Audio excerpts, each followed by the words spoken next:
말씀은 오직 성경이라는 제목으로 우리 함께 말씀을 나누고자 합니다. 디모데후서 3장 16절부터 17절 말씀입니다.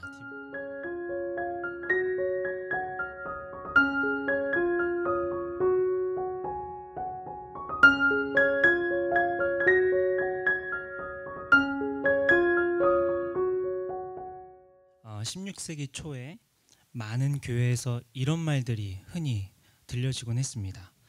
당신의 금전이 헌금궤 밑바닥에 떨어지는 순간 당신의 사랑하는 사람이 좋은 심판을 받아 천국에 갈 수 있습니다. 다시 한번요. 당신의 금전이 헌금궤 밑바닥에 떨어지는 순간, 쨍그랑하고 소리나는 순간 사랑하는 사람이 죽은 그 사랑하는 사람이 좋은 심판을 받아 천국에 갈 수 있습니다. 어떤 한 신학자는 그 말을 듣고 가만히 있을 수 없어서 여러분 잘 아시는 뷰텐베르크 성당의 정문에 95개조의 논제를 써붙입니다. 교회를 사랑하는 마음으로 이것이 과연 옳습니까? 이렇게 말씀하는 것이 과연 옳습니까?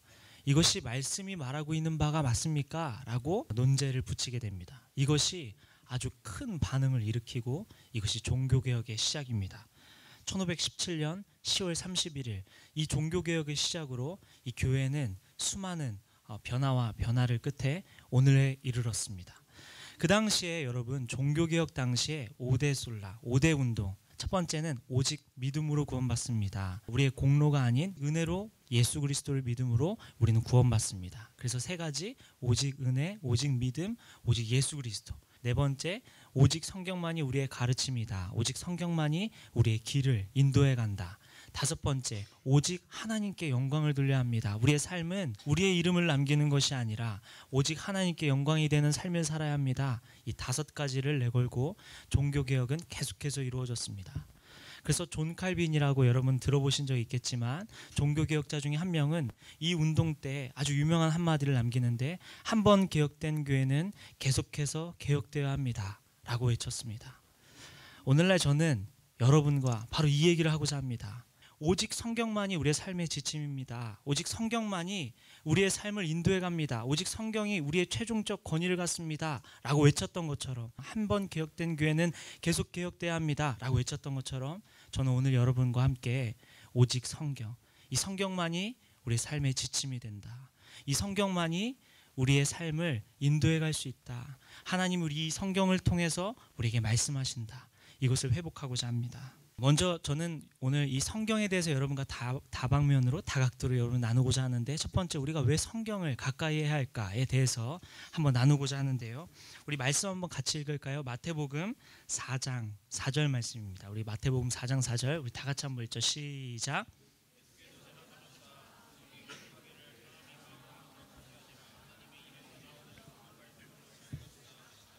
네.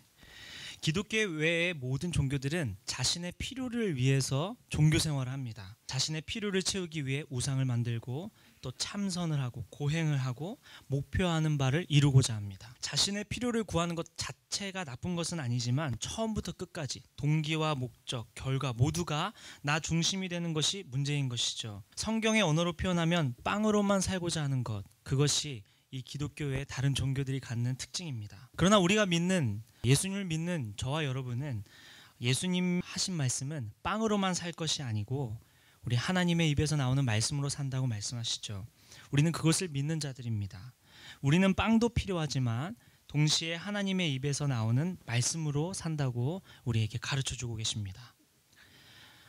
세상은 하나님의 말씀으로 지어졌습니다. 사람도 하나님의 말씀으로 지어졌죠.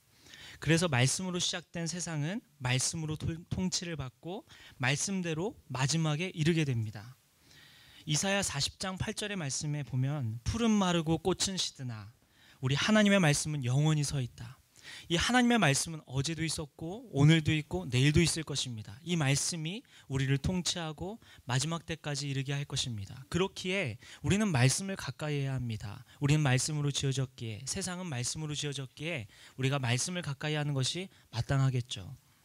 여러분 이뿐만 아니라 우리는 말씀에 기록된 약속을 통해 우리는 구원을 받죠. 그렇기에 우리가 말씀을 가까이 하는 것이 마땅합니다. 우리는 말씀을 통해 약속을 받았고 또는 그 약속의 성취도 말씀을 통해 볼 수 있습니다.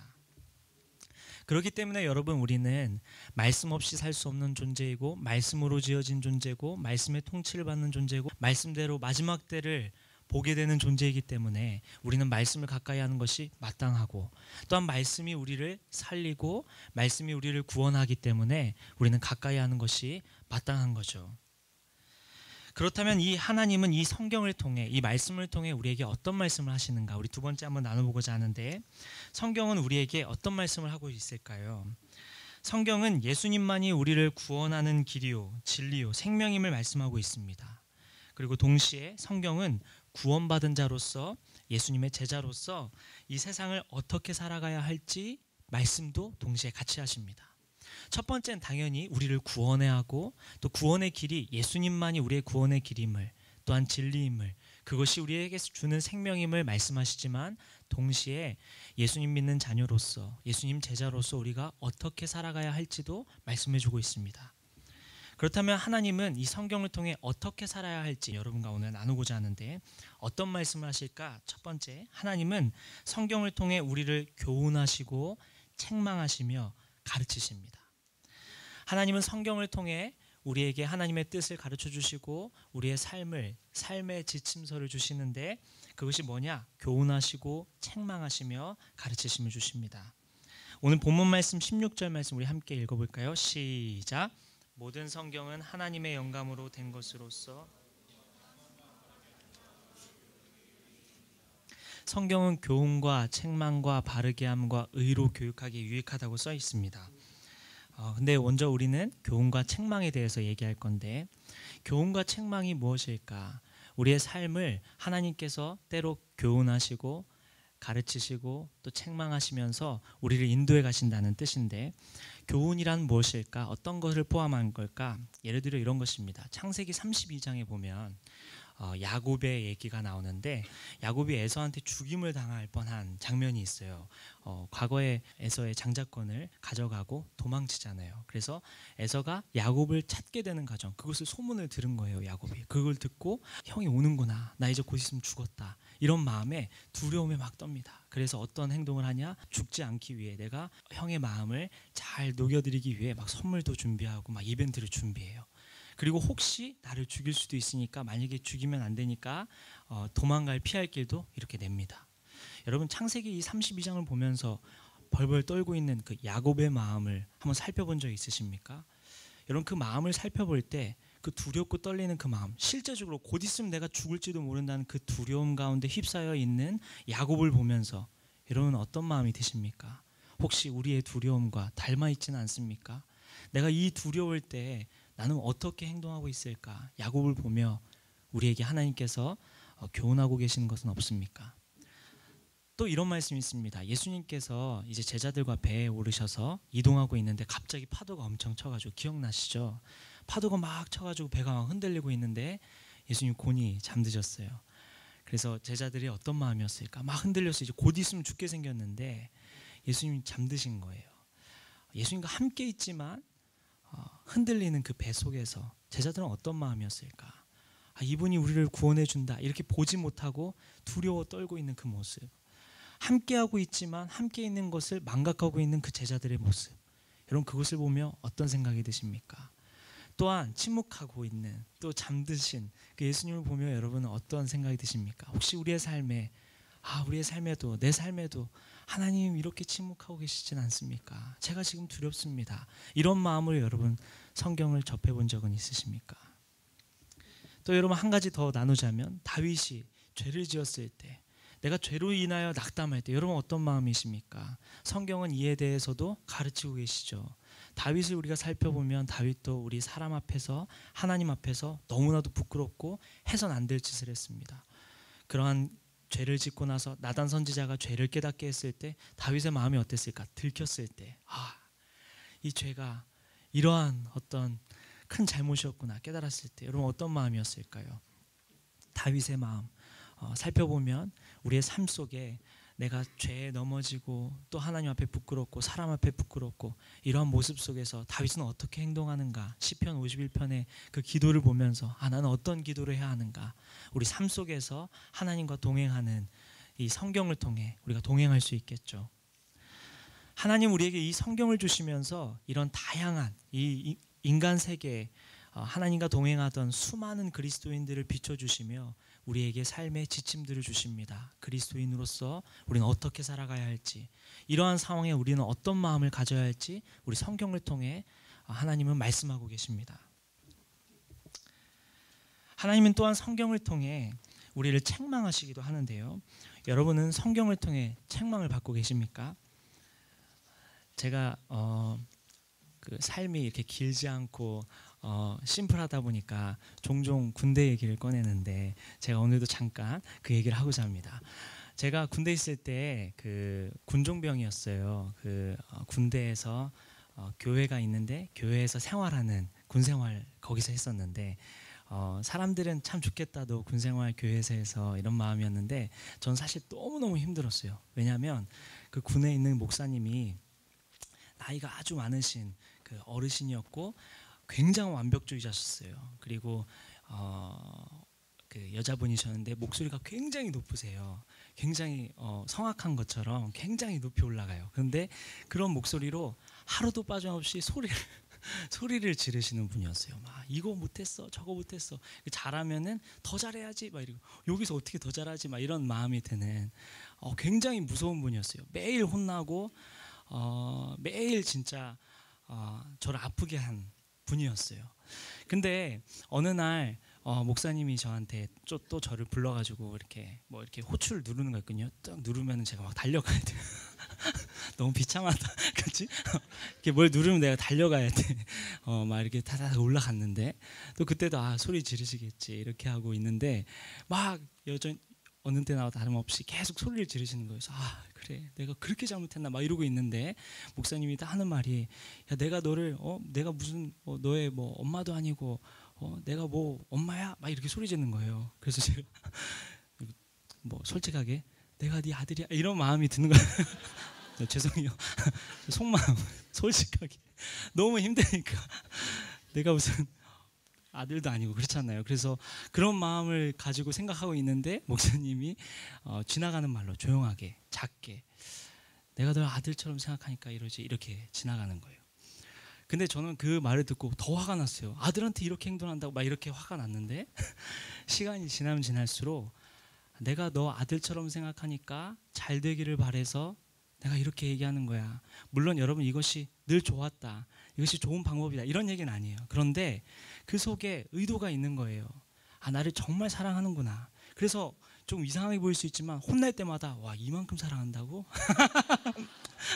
정신승리 같은 느낌이죠. 약간 와 이만큼 나를 사랑. 근데 진짜야 얘들아. 정말로 그렇게 생각이 드는 거예요. 내가를 이렇게까지 생각한다니 정말 감사하다. 진짜로 정말 제가 여러분 그런 생각이 들었어요. 저는 막 너무 좋은 거예요. 내가 이런 가르침을 받을 수 있다니, 이런 가르침을 받을 수 있다니. 그러면서 저는 깨달은 게 뭐였냐면 내가 군 생활을 할 때 후배들에게 혹은 내가 어디에 있든지 내가 나에게 좋은 말만 해주는 사람과 함께 있는 것이 좋지 않겠다. 제가 사실 군 생활 너무 힘들었는데 돌이켜보면 정말 많은 성장이 있었거든요. 너무 많이 아팠지만, 너무 힘들었지만, 너무 괴롭고 너무 피하고 싶었지만 그 시간을 통해 제가 엄청나게 많이 성장했고 하나님과 훨씬 가까워지는 시간이었거든요. 여러분 그래서 저는 앞으로도 계속해서 하나님께서 나에게 어려움을 주시고 또한 나를 책망하실 때 이거는 나에게 하시고자 하는 말씀이 분명히 있구나. 하나님 나를 사랑하기 때문에 하시는 말씀이구나 라고 생각합니다. 여러분 어떠십니까? 성경은 우리에게 이러한 책망을 주시는 역할을 하는데 여러분 어떠십니까? 오늘날 사람들은 싫은 소리 듣는 거 굉장히 불편해해요. 뭐 당연한 말이죠. 저도 불편하지만 그런데 여러분 주변에 여러분에게 좋은 얘기만 하는 사람만 둔다면 여러분 성장하기 어렵습니다. 하나님은 우리가 그렇게 있는 모습 그대로 사랑하시지만 동시에 여러분들이 성장하고 더 아름다워져서 더 아름답게 하나님 앞에 쓰임받고 사람 앞에 사랑받는 사람으로 살아가기를 하나님 원하십니다. 그렇다면 여러분 우리가 완벽하지 않잖아요. 그럼 책망받을 줄도 알고 혼날 줄도 알고 불편한 피드백도 받을 줄 알아야 합니다. 오늘날 성경을 통해 하나님은 이 일을 하십니다. 여러분에게 옳은 길이 아니라고, 그것은 틀렸다고, 너가 잘못한 거라고. 하나님 난 억울해요.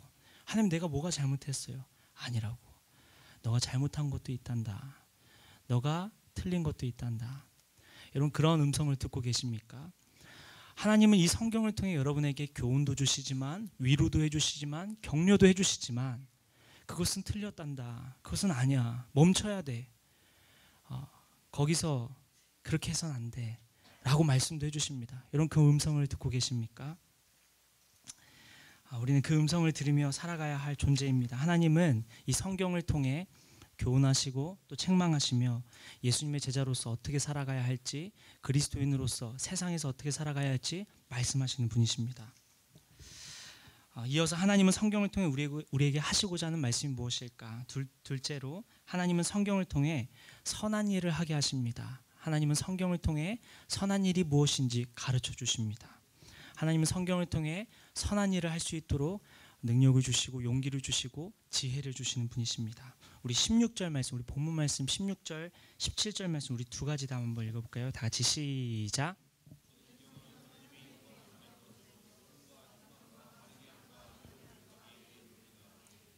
네, 우리 17절.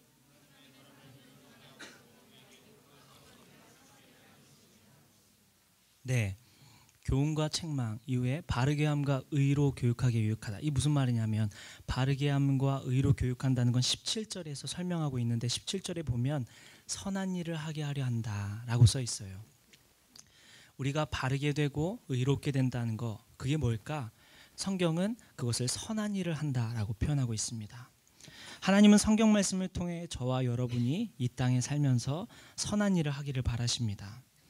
하나님은 우리가 성공하든 성공하지 않든, 여러분이 좋은 학교를 나왔든 좋은 학교를 나오지 않았든, 여러분 좋은 직장을 들어가게 되든 그렇지 못하든, 여러분 어떤 사람이든 우리가 어디에 있든 우리가 어떤 상황에 있든지 하나님은 여러분들이 선한 일을 하기를 원하십니다. 그렇다면 여기서 선한 일은 무엇일까요? 야고보서 1장 27절에 이런 말씀이 있는데 우리 한번 준비되면 한번 읽을까요? 시작.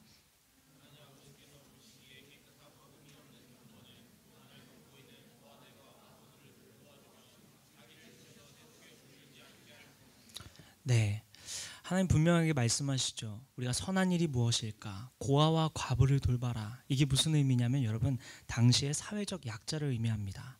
당시의 사회적 약자를 돌보라. 이 말씀은 여러분 구약 성경에 많은 말씀이 있습니다. 뭐 예를 들면 신명기 16장 11절, 예레미야 7장 6절, 에스겔 22장 7절. 다시 신명기 16장 11절, 예레미야 7장 6절, 에스겔 22장 7절 말씀에도 계속해서 하나님은 고아와 과부를 돌보라 라는 메시지를 주십니다. 이 말은 그 시대에 그 당시에 당신이 처한 상황에 사회적 약자가 누구입니까? 그 사람들을 돌보고 그에게 선한 일을 하라라고 명령하십니다. 정리하면 하나님은 오늘 저와 여러분에게 말씀을 통해 선한 일을 하기를 원하시는데 특별히 사회적 약자에 대한 관심과 실제적으로 도움을 주는 일에 참여하라고 권면하시는 것입니다. 최근에 여러분 조커라는 영화 보신 분 있어요? 이거 그렇게 유명한 영화가 아닌가? 한 10명 읽은 것 같네요. 뭔 말이지? 10명이 본 것 같네요. 네. 그럼 제가 얘기하기가 어려워지는데 조커라는 영화가 있어요, 여러분. 그런 영화가 있는데 요즘 유행하더라고요. 근데 그 영화가 좀 굉장히 우울하고 굉장히 어두운 영화예요. 제가 이 내용은 다 말 안 할게요. 저도 잘 모르니까. 저도 안 봤거든요. 안 보고 얘기하는 거예요. 제가 그 영화 하도 얘기를 많이 들어서 나 좀 본 것 같아요 지금. 조커 너무 좋다, 너무 재밌다, 뭐 이런 장면 재밌다. 그래서 저는 다 봐가지고 저는 이제 본 것 같은데 조커 영화 보면은 어떤 평론가가 얘기하기를 이 영화가 왜 이렇게 각광을 받는가, 왜 이렇게 조명을 받고 왜 이렇게 인기가 많은가 했을 때 이런 얘기하더라고요. 한 평론가가 기생충 이후에 이렇게 숨은 의미들이 많은 영화가 너무 오랜만이다 이런 얘기 하더라고요. 조커 영화 안에 그런 숨은 의미들이 많대요. 그런데 그 영화가 그 재미도 있지만 또 왜 이 조커 영화가 이렇게 흥행하느냐, 그 조커라는 그 주인공이 그 사회 속에서 이렇게 수용받지 못하는 그런 내용들이 나온다고 해요. 수용받지 못하고 또한 그것을 이해받지 못하는 그런 여러 지점들 때문에 사람이 이렇게 이상해져 가는 그런 장면들을 그린다고 합니다. 여러분 오늘날 이 영화가 왜 최근에 왜 이런 영화가 이렇게 흥행할까? 여러분 또 제가 요즘 이건 본 거예요. 82년생 김지영 영화 보신 분 있어요? 네, 이거는 한 2명 더 본 것 같네요. 영화 안 좋아하시죠? 그 82년생 김지영이라고 영화 있는데 꼭 다 봤으면 좋겠어요. 정말로 꼭 봤으면 좋겠고, 특히 형제들은 82년생 김지영 꼭 봤으면 좋겠고, 자매들은 국제시장 꼭 한번 보세요. 네, 이게 서로 참 갑자기 뜬 거 같다, 그렇지? 참 두 영화 참 좋은 영화인 것 같아요. 82년생 김지영 보면서 이 영화가 왜 조명을 할까? 왜 이 영화가 흥행할까? 그것도 조커와 비슷하다고 저는 생각했어요. 사회적인 문제, 이것이 어려움이 있구나. 우리 사회가 참 많이 병들었구나. 사회가 아프구나. 사회가 힘들구나. 이런 뉴스를 보면 좀 무섭죠. 최근에 많은 극악한 범죄들, 또한 아픈 사람들, 뭐 최근에 많이 조명되었던 조현병 환자들, 이런 그런 사회적 어떤 면에서 약자인 또한 범죄자들에 대해서 우리 그리스도인들은 어떻게 바라보고 있을까? 우리는 어떻게 다가가고 있을까? 우리는 어떤 마음으로 살아가고 있을까? 여러분, 저는 이 성경을 보면서, 오늘 말씀을 보면서 선한 일을 한다 이 얘기를 할 때 이 얘기가 너무너무 제 마음에, 가슴에 이렇게 깊이 다가왔어요. 우리 그리스도인들은 이 사회에 대한 눈을 돌리고 있을까? 나는 그러고 있을까? 난 실제로 나는 어떻게 살고 있을까? 오늘 성경을 우리에게 주신 이유는, 첫 번째는 교훈과 책망. 그렇게 살면 안 돼. 우리가 예수님처럼 살아가야지 라고 말씀하시고, 두 번째는 선한 일을 해야 한단다. 너가 사회 속에서 너 잘 되는 것도 중요해. 내가 너 너무 사랑하고 너가 잘 되기를 내가 바래. 내가 너를 격려하고 지지한단다. 그리고 동시에 우리에게 주시는 사회적 책임이 있는 건데 우리는 그것을 하고 있을까? 우리는 그 작은 섬김을, 작은 헌신을, 그런 사회적 참여를 우리는 하고 있을까? 오늘날 그리스도인들이 사회적으로 그리스도인답게 살아간다면 이렇게 사회가 이렇게까지 병들 수가 있었을까라는 생각도 했었습니다. 여러분, 책 중에 로날드 사이더 교수가 쓴 가난한 시대를 사는 부유한 그리스도인이라는 책이 있습니다. 여러분 꼭 한번 읽어봤으면 좋겠어요. 가난한 시대를 사는 부유한 그리스도인이라는 책이 있습니다. 정말 제가 잘 읽었던 좋은 책이었는데, 그 책 내용 중에 이런 내용이 있습니다. 제가 한번 읽어볼게요. 우리 각자는 나름의 독특한 은사와 부르심을 가지고 있다. 하나님은 우리 중 많은 사람들이 사회적 죄에 대해 금식하고 기도하기를 원하신다. 대부분의 사람들은 사회적 죄에 대해 연구를 해야 하며 많은 사람들이 글을 쓰고 의견을 개진해야 한다.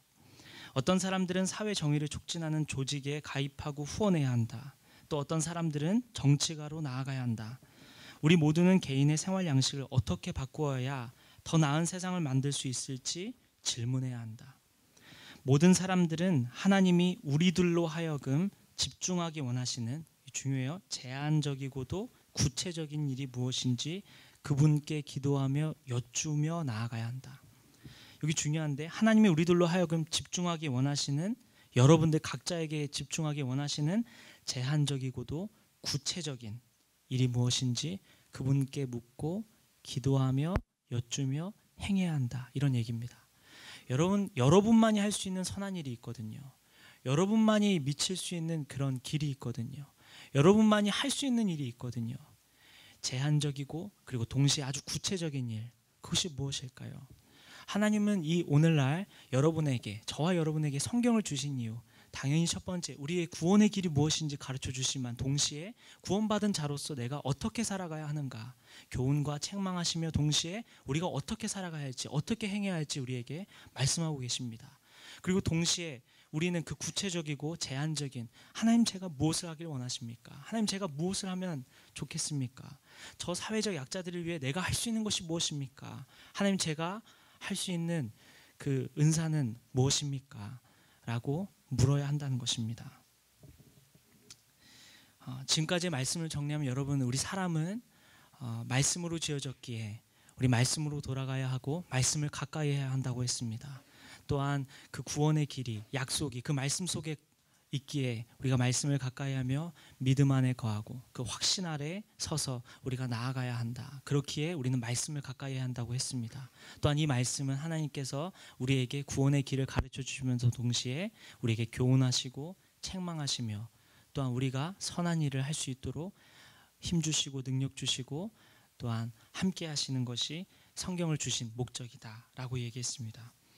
그러면 끝으로 이 성경대로 우리가 살아가야죠. 그럼 우리는 어떻게 이 성경을 가까이 할 수 있을까? 짧게 지침 3가지만 나누고 마치고자 합니다. 우리 성경을 읽고자 하는 거 간단합니다. 첫 번째, 우리 기도하면서 기록하면서 읽어야 합니다.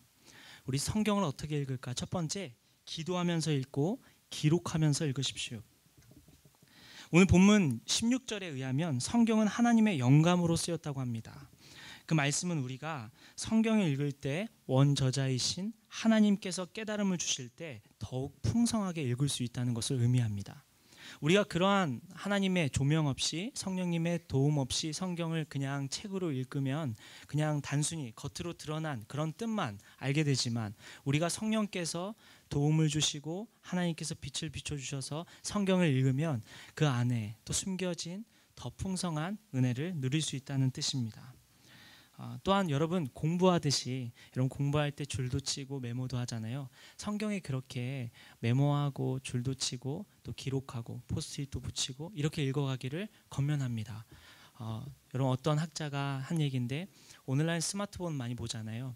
그런데 이 책과 어떤 차이가 있을까? 이 종이와 어떤 차이가 있을까? 엄청난 많은 차이가 있다고 하는데 뭐냐면 우리는 책을 이렇게 볼 때 이런 종이로 된 책을 볼 때 이 종이의 크기 이 종이에서 나는 그 향, 냄새, 그리고 또 그 질감, 또 그 종이의 위치, 또 이 무게, 이 모든 것들이 사람이 기억을 한대요.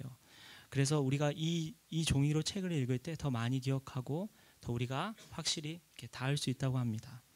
여러분 그렇게 우리가 성경 책을 들고 다니며 성경을 가까이 하는 것이 우리에게 좋을 것입니다. 두 번째로는 우리가 성경을 읽을 때 믿음으로 읽으십시오. 믿음으로. 히브리서 4장 2절 말씀 이렇게 말합니다. 우리 한번 다 같이 읽을까요? 시작.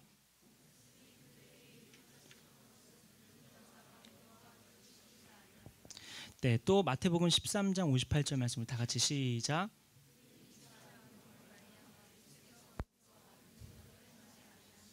예수님께서 능력이 있으신 분이고 신이시고 안전하신 분이시잖아요. 그런데 거기에 어떤 한 마을에 그들이 믿지 아니해서 능력을 행하지 않으셨다고 합니다. 또한 야고보에서는 히브리서에서는 말씀이 그들에게 유익하지 못한 것은 듣는 자가 믿음과 결부시키지 아니함이라. 무슨 말이냐? 내가 듣고는 있으나 내가 말씀을 보고는 있는데 이 말씀이 진짜이고 진리이고 정말 일어났던 일이라는 것을 믿지 않고 있는 사람들이 너무 많다는 겁니다. 여러분 이 성경은 성령의 감동으로 쓰여진 하나님의 말씀입니다. 여러분 믿으십니까? 이 믿음으로 성경을 읽어야 합니다. 믿음의 눈으로 이 성경을 볼 수 있어야 합니다. 끝으로 성경대로 살고자 애써야 합니다. 3가지 지침. 첫 번째는 하나님의 말씀을 기록하고 또 두 번째는 성경을 믿음으로 읽고 세 번째는 성경대로 살고자 애써야 합니다. 여러분 마지막 3번째가 가장 중요하죠. 우리 야고보서 말씀 한번 읽어볼까요? 1장 22절입니다. 다 같이 시작.